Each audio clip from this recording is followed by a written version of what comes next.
Olá, pessoal. Boa tarde. Boa noite, na verdade, mas eu estou gravando agora no final da tarde para vocês dessa sexta-feira.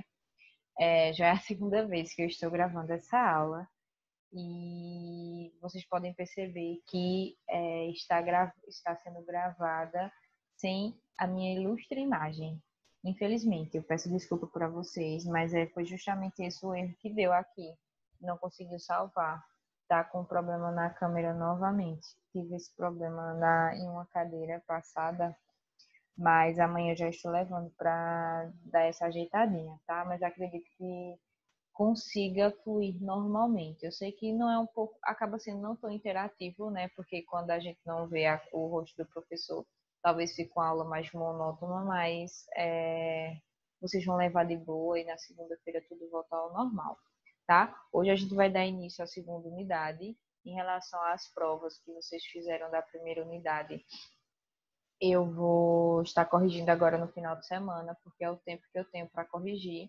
Provavelmente na segunda-feira estarei fechando o resultado, porque eu vou precisar anexar quem fez os exercícios, vou precisar ver quem é que ainda está cursando, porque eu vi pessoas que não entregaram exercício, não realizaram a prova, então eu vou estar em análise com essas pessoas para dar baixa aqui no sistema da cadeira de vocês. E hoje a gente vai iniciar a segunda unidade. Temos encontros até dia 11/9. Acredito que no dia 11/9 será a nossa prova. Então, desde já faço essa observação para que não ocorra o que ocorreu dessa unidade. E acabou o pessoal, não sei, fugiu a memória talvez, e não esperava ser a prova tão cedo, mas desde o início já foi passada qual seria a data da prova. Mas se vier a acontecer novamente e tiver um justificativo plausível, que não seja falta de aviso, podemos entrar em acordo, tá? Temos alguns assuntos novos para fechar essa cadeira, como a gente vai ver hoje, regras para arredondar valores e algumas informações sobre diluições e soluções que a gente vai dar continuidade na próxima aula, para finalizar esse assunto e começar com molaridade, molalidade, que é a parte mais química dessa cadeira, tá? Sobre a técnica para arredondar valores, eu não sei se vocês já sabem, né? Mas a gente acaba aprendendo com a vida, porque a gente acaba arredondando. Não sei se da forma certa ou não, mas agora vocês vão estar a par do processo correto para estar realizando. Porque se o algarismo anterior ao da casa decimal que você quer arredondar for maior ou igual a 5, devemos aumentar 1 na casa decimal escolhida para o arredondamento. Eu vou falar tudo e depois eu vou explicar aqui nos exemplos. Se o número for menor do que 5, é só tirar a casa que não interessa e o número não se altera. Vamos ao primeiro exemplo. O primeiro exemplo temos 27,8 mais 1,324 mais 0,66 igual a 29,784. Arredondando esse valor, 29,8. Tá, como foi que funcionou? Após a vírgula tem o 7. O 7 é maior ou menor que 5? O 7 é maior que 5. Então, a gente aumenta 1 na casa decimal, que no caso do 7 aqui vai se tornar o 8. Essas aqui serão desconsideradas e o resultado fica 29,8, tá? Nesse outro exemplo aqui, 5,1 mais 0,5 mais 0,6 igual a 6,2, totalizando o valor de 6. Vocês concordam comigo que o 2 aqui é menor que 5? Se ele é menor que 5, podemos eliminar essa casa e vai ficar o número inteiro, que é o 6. Nesse exemplo aqui, 5,6 mais 0,6 mais 1,4 igual a 7,6. O 6 é maior que o 5, então aumentamos 1 na casa decimal e dá o total de 7,7. A gente também pode arredondar antes de efetuar a operação. Esse exemplo aqui que eu estou dando para vocês, ele é o mesmo desse aqui. Tá vendo? Desse primeiro. O 27,8 já está arredondado, porque não tem nenhuma casa após. O 3, como eu falei para vocês, como ele é menor que 5, ele pode ser pode permanecer o mesmo, porque nesse caso, ó, a gente elimina só esses dois aqui e ele pode permanecer também. E o 0,7 que foi arredondado aqui, 0,66 para 0,7, dando esse total. Deu o total correto, mas pode acontecer de quando a gente fizer o arredondamento antes da operação, por exemplo, a gente tem vários números que a gente poderia arredondar. Então, às vezes é melhor já arredondar tudo antes de fazer o cálculo final. Então, nesse caso, a gente pode fazer também. A diferença aqui pode ser que dê um resultado diferente. Aí, o que vocês precisam prestar atenção é em relação ao que pede na questão, ao que as opções que tem. Por exemplo, se tiver questão de assinalar e tiver opção que você perceba que o número não está arredondado, consequentemente você não vai arredondar. Mas se você vê que tem a opção de arredondar esse número, aí você vai e coloca, tá? É tudo uma questão muito didática, é uma questão de interpretação. E em questão do laboratório, vocês podem arredondar sem nenhum problema, porque isso não chega a dar diferença no processo químico que você esteja realizando, tá? Aqui, nessa questão, cálculos envolvendo diluição de soluções, eu vou ler para vocês e aí a gente passa a explicar. Diluir significa adicionar ou retirar solvente de uma solução. Assim, os cálculos envolvendo diluição de soluções estão diretamente relacionados com o aumento ou diminuição do volume do solvente. Eu já tinha falado para vocês essa questão de soluto solvente, mas aqui eu coloquei novamente, porque, como eu falei para vocês, o cérebro da gente trabalha muito com questão de memória, então vocês já são familiarizados com esses nomes de soluto solvente. O soluto é a substância que está dispersa no solvente, é a substância que vai ser dissolvida, por exemplo, o sal. O sal ele vai ser dissolvido na água, um exemplo. E o solvente é a substância na qual o soluto será dissolvido na formação de um novo produto e apresenta-se em maior quantidade na solução. Aqui, ó, solução inicial, a diluição, a solução final, aumento da massa da solução e a massa do soluto vai permanecer a mesma. Então, toda vez que a gente for lidar com essa questão de solução, é um assunto que pode parecer assustador, mas assim, se faz necessário na prática laboratorial, tá? Porém, a gente esquece que esse pode ser um procedimento que a gente mesmo tem o hábito de realizar com frequência no dia a dia mesmo. Então, essa aula vai ser justamente para vocês saberem, para vocês saberem e ter conhecimento do que é uma diluição, quais são suas características no processo prático dentro da química, tá? E aí vocês podem se perguntar, sim, professora, mas isso vai ter na nossa prática laboratorial? Então, depende muito do que você quer fazer ao longo do seu profissionalismo, tá? Existem pessoas que querem fazer cursos preparatórios para fazer concurso público, por exemplo, para técnico de laboratório, que existem muitas possibilidades por aí. Nessas circunstâncias, a gente precisa passar por um teste em forma de prova. Então, tanto em concurso público quanto em alguma seleção, que às vezes você pode acontecer de ser chamado, você precisa mostrar de alguma forma que você tem conhecimento. Então, geralmente, além da prova prática, tem a prova teórica. Então, muita coisa da teoria vai cair nessas provas. E para isso, a gente precisa ter esse tipo de conhecimento. Claro que existe laboratório, por exemplo, se vocês forem chamados para trabalhar no laboratório escola de uma faculdade, que é onde os alunos aprendem, os alunos de farmácia, os alunos de biomedicina. Então, existem laboratórios que lidam diretamente com a questão de diluição, de solução, tá? Frequentemente, porque eles precisam estar realizando testes químicos para diluir NaCl e dentre outras substâncias que a gente lida de frente no laboratório. Então, são possibilidades, tá? A gente pode achar que, mas isso não vai ser feito num laboratório normal, né? Pode ser que não, tá? Não é algo muito frequente, mas que pode acontecer. Então, vocês precisam saber, pelo menos, de uma base, ter um embasamento sobre isso.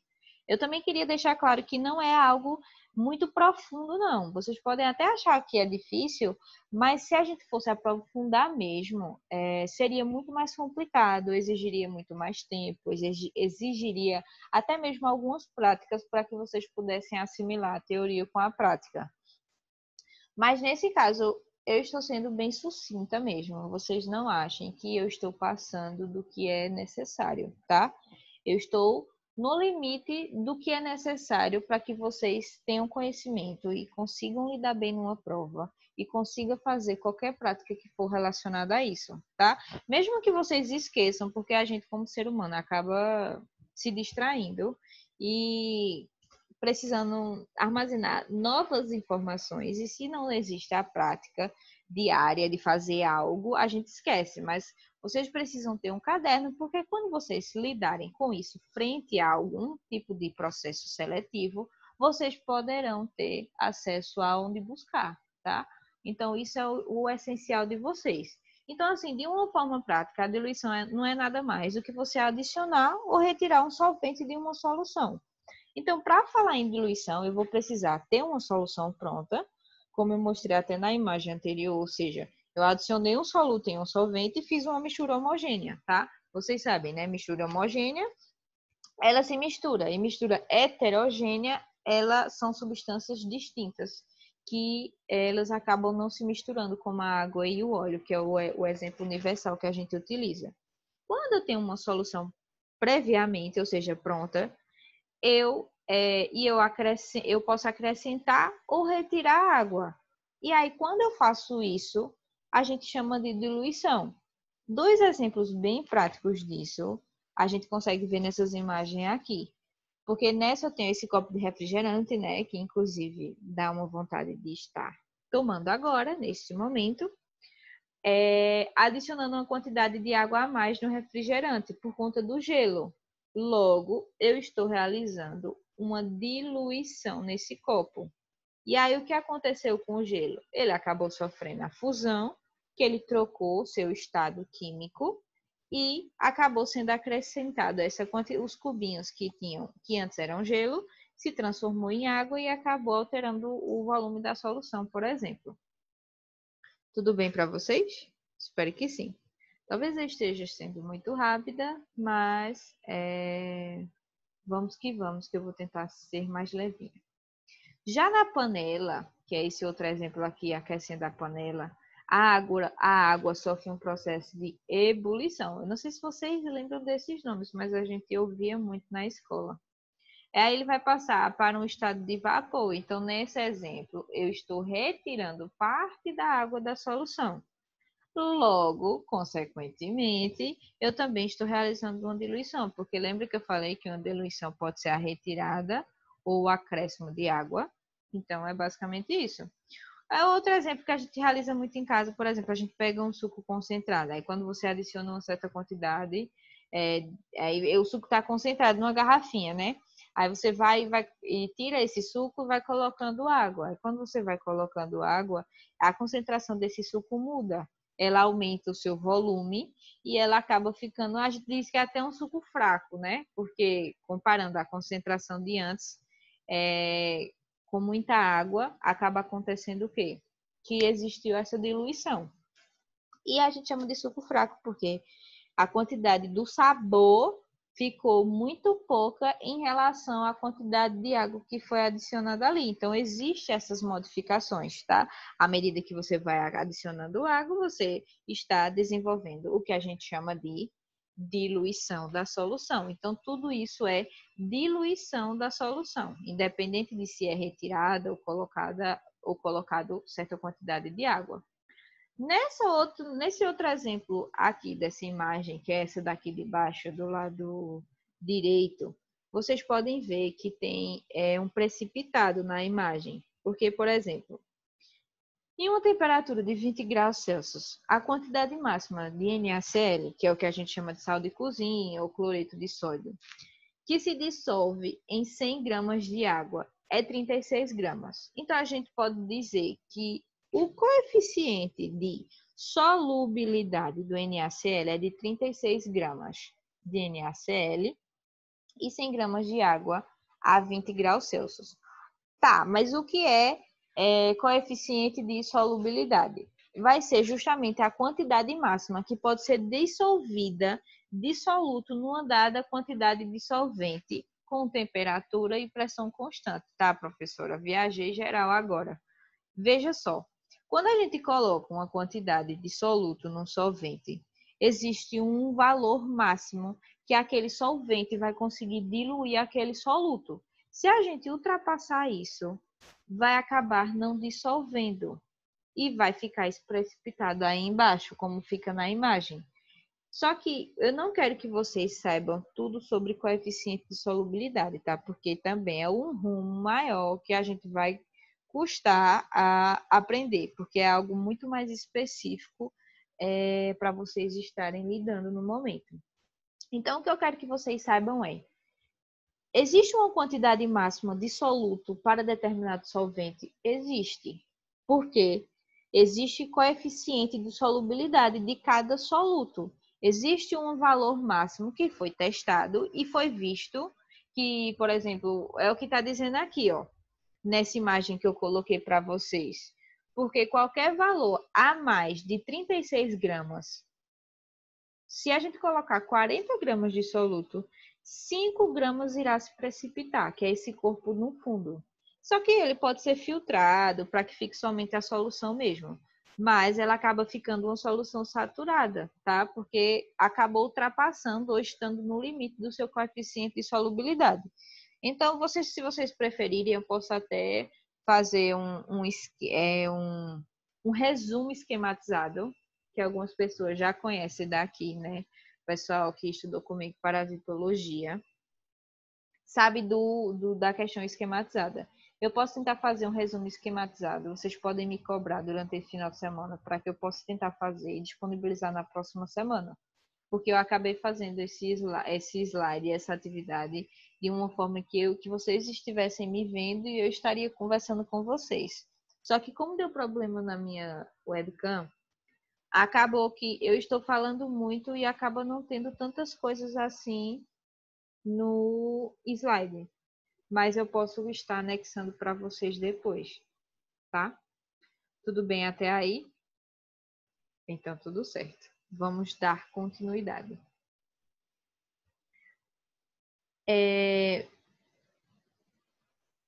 Os itens que são envolvidos e que podem ser calculados quando uma diluição é realizada. Veja só. Para a gente saber algumas questões de solução e diluição, a gente precisa realizar alguns cálculos. O que eu quero dessa aula de hoje, e que eu vou disponibilizar a aula, tem apenas um exercício para vocês fazerem, eu acho. Mas que eu vou explicar ele basicamente todo, vocês só vão copiar no caderno. E logo menos eu estarei disponibilizando o exercício para que vocês possam praticar. Mas acredito que na segunda-feira é melhor, porque eu já vou dar continuidade aos processos de atividade em relação a esse assunto, que vai durar mais um pouquinho de tempo. E aí a gente pode estar fazendo um exercício geral, tudo assim, do que teve, para que vocês possam treinar. Porque precisam realizar alguns cálculos, né? Então, vocês precisam saber as siglas de cada situação. Por exemplo, o volume da solução inicial, a gente coloca VI. O volume da solução final, a gente coloca VF. A concentração, que comumente que comum ou em mol, da solução final, que pode ser CF ou MF, que vocês também vão ver essa questão de molaridade. E eu espero que vocês não fiquem assustados. Concentração da solução inicial, que é o CI ou MI, volume de solvente adicionado e volume de solvente retirado, tá? Vocês precisam se familiarizar com isso, porque existem algumas fórmulas que vocês precisam estar a par e saber, tá? E essas fórmulas não são liberadas para realizar a prova. Então, é muito da questão mesmo da consciência de cada um, porque a prova ela não deve ser consultada de nenhuma forma. Só que se você quebra isso, pode acontecer de vocês buscarem simplesmente a fórmula e fazer as atividades não, e fazer a prova normal. Só que aí vai da consciência de cada um, né? Eu sei que isso é uma possibilidade, mas é uma enganação que quem tá é você com você mesma, tá? Eu não tenho mais controle sobre isso. Até porque eu não estou em sala, então eu não tenho como ver quem está sendo honesto consigo mesma. Não é nem honestidade ligada a mim. Claro que é uma falta de respeito também ao professor, mas é, vocês já sabem como funciona, já é todo mundo adulto aqui, então a gente não é hora de estar dando sermão, né? Até porque vocês nem estão me vendo para ver que eu estou falando super de boa, mas eu estou falando. Espero que meu tom de voz demonstre que eu estou muito leve quanto a isso. Eu aprendi porque eu, como vocês sabem, eu já fui aluna e agora eu estou como professora. Mas a gente acaba lidando com algumas situações de que eu sei quem é que vê, quem é que fila e quem é que não fila. Assim, os novatos que são da turma, da outra turma, a gente não teve contato pessoalmente. Mas se existiu alguma forma, de acordo com a prova, eu consigo ver quem foi que pesquisou e quem não pesquisou, tá? Só que nessa questão de matemática é muito números, então a gente não tem muito como ver se a pessoa buscou o número de alguma forma que seja de forma ilegal, né?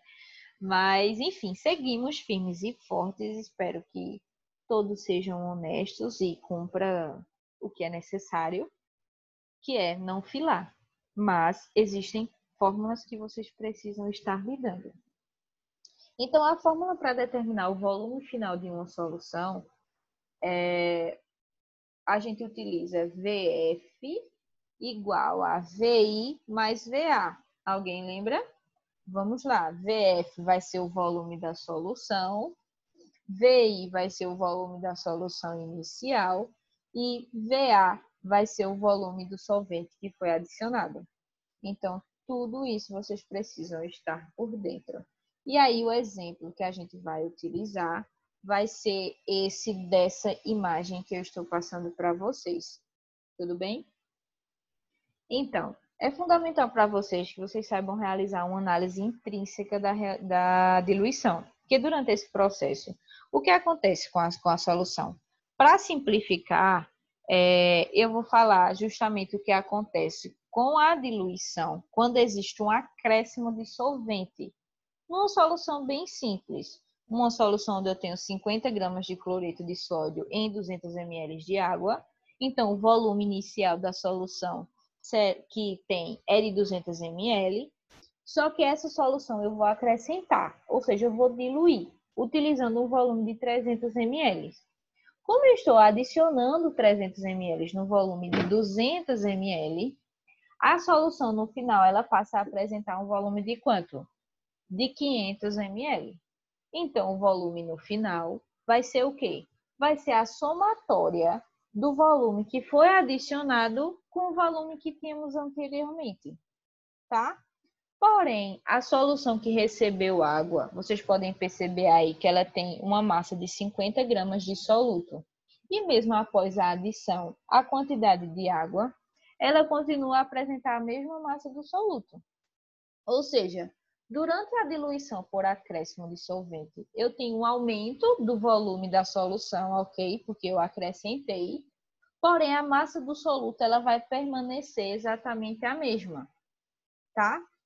Uma outra alteração que temos, além do volume da solução, é com relação à concentração.